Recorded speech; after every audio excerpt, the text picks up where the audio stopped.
and breast health. For me, that matters more. One a Day Women's.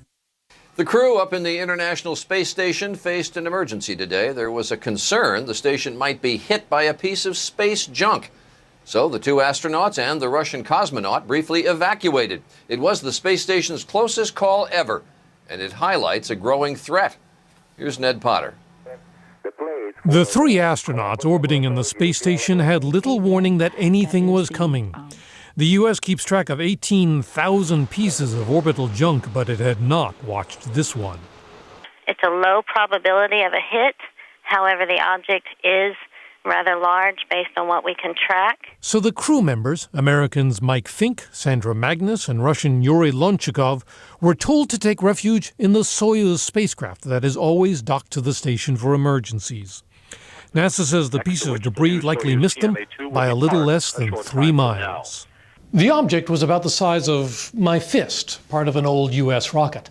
But even small things traveling at 17,000 miles an hour can pulverize parts of the station.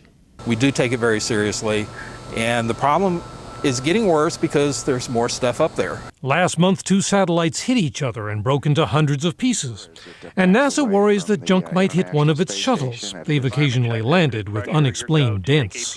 A particle as small as a fraction of an inch can disable or disrupt spacecraft operations. NASA insists the risk to astronauts is still small, but it's a small risk of a very big accident. Ned Potter, ABC News, New York. And our question of the day is about space. Given the tough economic times, is the space program still worth the money? You can find it at our blog, The World Newser, at abcnews.com. And coming up, soldiers' stories, capturing life on the front lines. Bob Woodruff reports.